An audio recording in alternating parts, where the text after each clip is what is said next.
la sabiduría humana.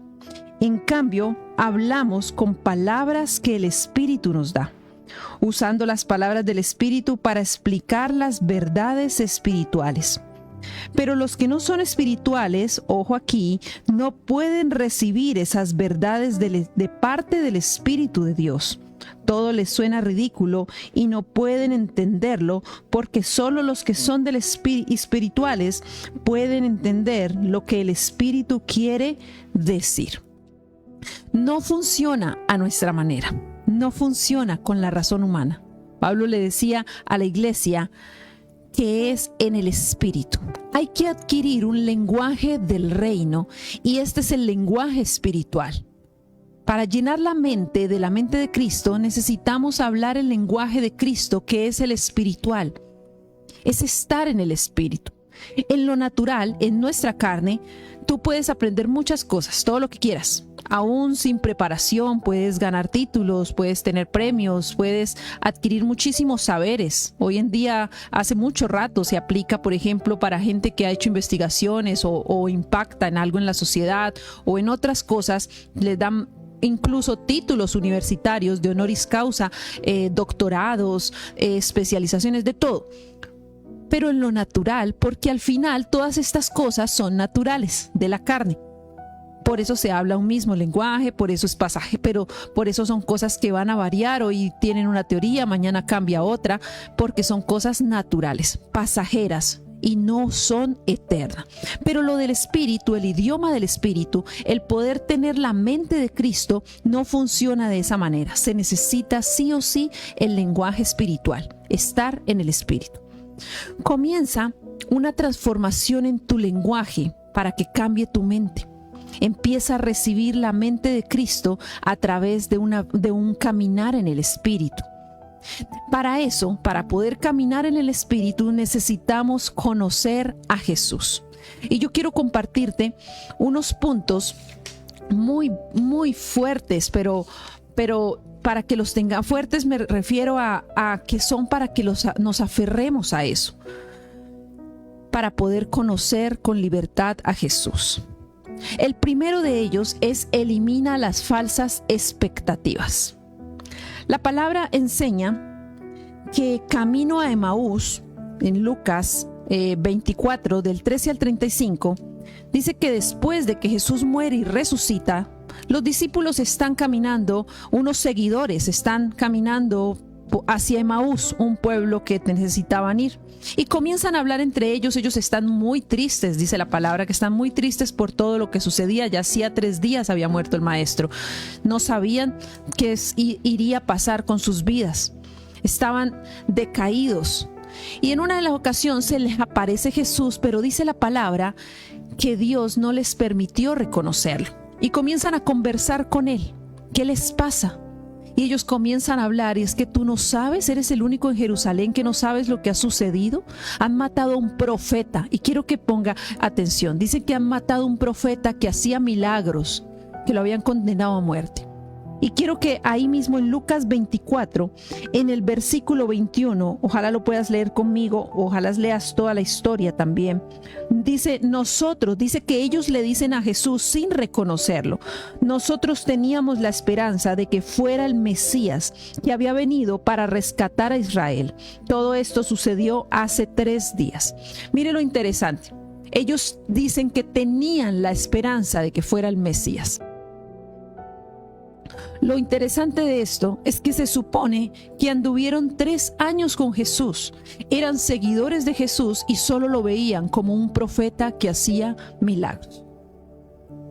Tenían la esperanza de que fuera el Mesías, pero una vez Cristo es sacrificado, pierden toda la esperanza. Tenían una ilusión, una expectativa incorrecta. ¿Cuál era la expectativa incorrecta? Que ellos esperaban que el reino de Israel fuera rescatado de Roma. Querían un militar, querían a alguien que rompiera las cadenas de la esclavitud con Roma y que fuera y peleara con todos en batalla. Esa era su expectativa. Tenían una falsa idea de lo que sería el Mesías. Por eso cuando el maestro se les presenta y convive con ellos por 3 años, no lo reconocen. no les dejaba conocer a Jesús el tener una falsa expectativa. Si algo nos sucede a nuestra manera, tenemos la tendencia a ponernos triste y hasta nos produce ceguera espiritual. Pero ¿sabe por qué suele suceder eso? Porque tenemos una mirada incorrecta de quién es Jesús. Es por eso que muchos desertan del camino de Dios, porque no sucede lo que querían, porque no les viene el milagro que pidieron. No caminemos con expectativas, caminemos por lo que dice su palabra.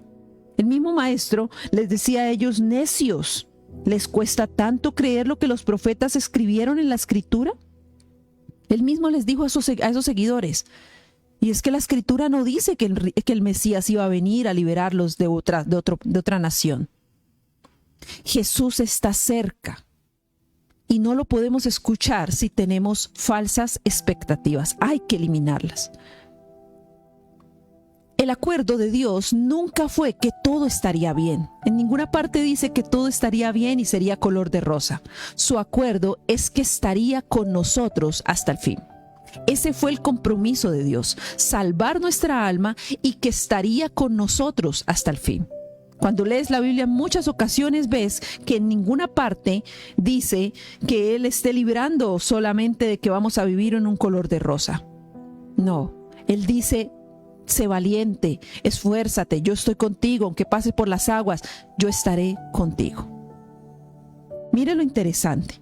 Ahí mismo, en el versículo 30 al 32, dice: al sentarse a comer, porque siguieron caminando y llegaron a una casa, al sentarse a comer, tomó el pan y lo bendijo. Luego lo partió y se lo dio a ellos. De pronto se les abrieron los ojos y lo reconocieron. Y en ese instante Jesús desapareció. Entonces se dijeron el uno al otro: ¿no ardía nuestro corazón cuando nos hablaba en el camino y nos explicaba las Escrituras? Su corazón ardía por él, pero no lo reconocían. Hasta que no se enfocaron en él y se sentaron a la mesa, no fueron abiertos sus ojos. Siéntate a la mesa del Maestro, siéntate a la mesa, descansa en él, deja que Dios hable con su palabra, enfócate en él, busca su palabra, que es todo para conocer a Jesús. Otra segunda cosa que nos ayuda a conocer de Jesús y que necesitamos tener muy presente es que necesitamos que el Padre nos revele al Hijo. Mateo 16:13 dice que cuando Jesús llegó a la región de Cesarea de Filipo, les preguntó a sus discípulos: ¿quién dice la gente que es el Hijo del Hombre? Yo te pregunto, ¿quién es Jesús? ¿Qué dicen los que te rodean de Jesús? ¿Qué dices tú de quién es Jesús? ¿Alguien que busca para bendecir tu vida o un hacedor de milagros? ¿Quién es Jesús? La definición que tú tienes de Jesús en tu corazón, no de palabras, es la que definirá realmente tu relación con Él. Ahí mismo en el 16, versículo 14 de Mateo, dice: bueno, contestaron algunos dicen Juan el Bautista. Esas eran las respuestas que daban. Otros dicen Elías y otros dicen Jeremías o algún otro profeta. Eso era lo que pensaba la gente de Jesús.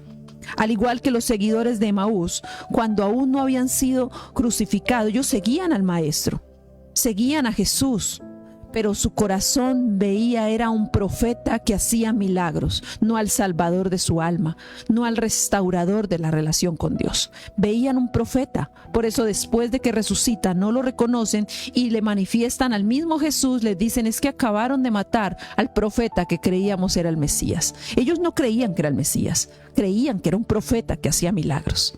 Necesitamos ver a Jesús más allá de las estructuras humanas, más allá de lo que tenemos planeado. Ahí mismo en Mateo 16, en el versículo 16 al 17, Simón Pedro contesta ante la respuesta del Señor de quién soy yo, qué piensan ustedes que quién es Jesús. Y Pedro le contesta: tú eres el Mesías, el Hijo del Dios viviente. Y Jesús responde algo. Dice: bendito eres, Simón, hijo de Juan, porque mi Padre que está en el cielo te lo ha revelado. No lo aprendiste de ningún ser humano. Pedro recibió revelación del Padre. La iglesia es edificada por la revelación de Cristo, no por habilidades humanas. Necesitamos la revelación del Padre para poder conocer a Jesús. Lo primero que dijimos es eliminar las falsas expectativas. Y también lo segundo es, necesitamos la revelación del Padre. Por eso tan importante trabajar en la paternidad de Dios, para que sea revelado Cristo en nuestras vidas. Lo tercero y último, para conocer a Jesús en nuestras vidas, es escuchar al Espíritu Santo. El Espíritu Santo es quien nos habla de Jesús.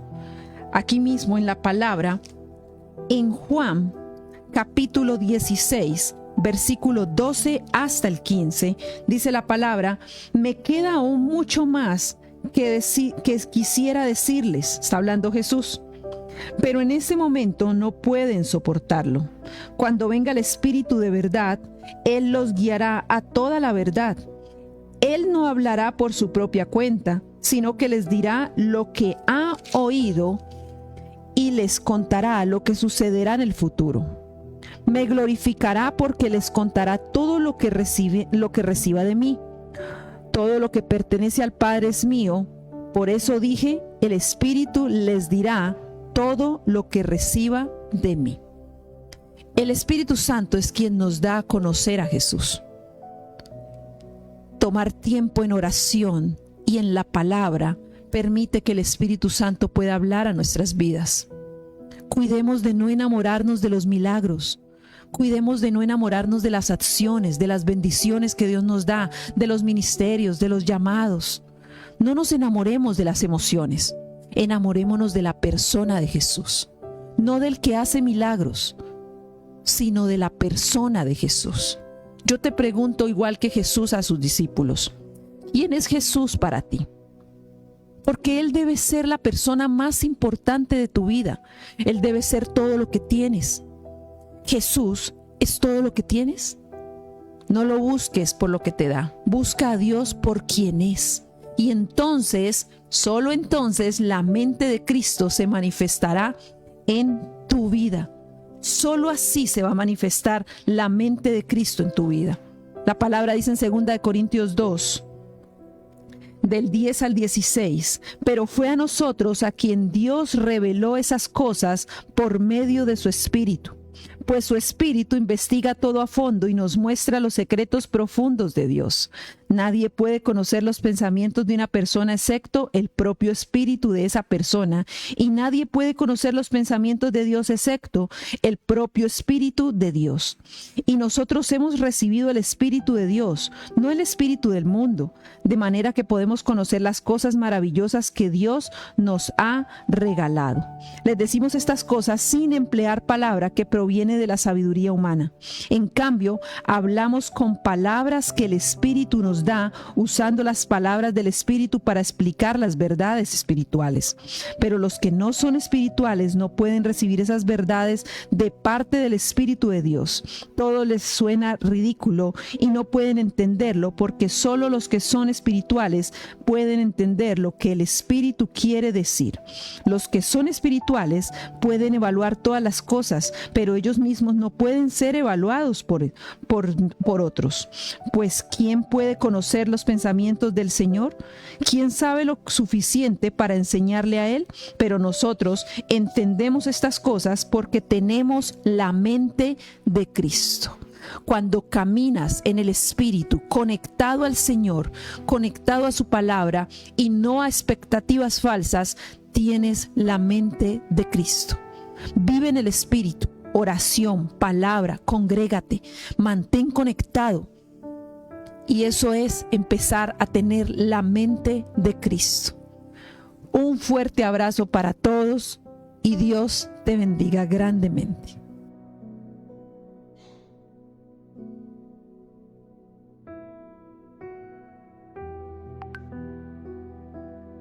¿Cuántos escriben amén a esto? Qué poderosa enseñanza. Hoy estamos en el día 13 con el tema teniendo la mente de Cristo. 1 Corintios 2, 10 al 16 fue la palabra clave. Amados, mañana recuerde, tenemos encuentro presencial. Mañana viernes vamos a estar orando en el templo a las 12:30. Saque ese espacio para el Señor, para movilizarse, para estar en la iglesia. Ha sido un tiempo de tremenda bendición. Ya mañana es el día 14. Mañana cumplimos 2/3 de este ayuno de 21 días. De verdad ha sido una gran bendición para cada uno de nosotros. Y recuerde el anuncio especial. Ya estamos aperturando las casas de avivamiento familiar. Yo creo que Jonan, Paulita, Paula Secue estén allí muy pilosos con la CAF de mañana de Vilachí, en la Avenida Vilachí. Pero hoy jueves iniciamos a las 7 de la noche en Los Guaduales. La gente que está allí en la zona, también vamos a aperturar nuestra CAF de jóvenes próximamente, la CAF de Betania la otra semana, y seguimos aperturando casas de avivamiento familiar. Y recuerde, vamos a hacer la otra semana una capacitación para las personas que quieran aperturar una CAF, moderar una CAF, dirigir una CAF. Es un proceso de aprendizaje entre todos. Es muy diferente al concepto que tenemos de células, ¿sí? Es completamente diferente la metodología, porque es una metodología de estudio bíblico, de un estudio profundo, donde nos hacemos preguntas orientadoras, preguntas de revelación. Así que no se lo vaya a perder. Hoy estamos entonces en Guaduales, 7 de la noche. Allí está la dirección, y si usted puede compartir, invitar a un familiar, un compañero de trabajo, un vecino, alguien que esté cerca de la zona, será bienvenido. Nos vemos entonces en la noche, hoy en la CAF de los Guaduales, y mañana seguimos con el día número 14 en este ayuno de transformación. Que Dios te bendiga, que Dios te guarde. Nos alistamos también y queremos hacer la invitación para las personas que aún por alguna razón no se han inscrito, a que puedan mentalizarse para asistir, y puedan registrarse y estar en el servicio de avivamiento familiar. Recuerde que le hablaron los pastores Jonathan y Carolina de la Iglesia Centro Cristiano Internacional.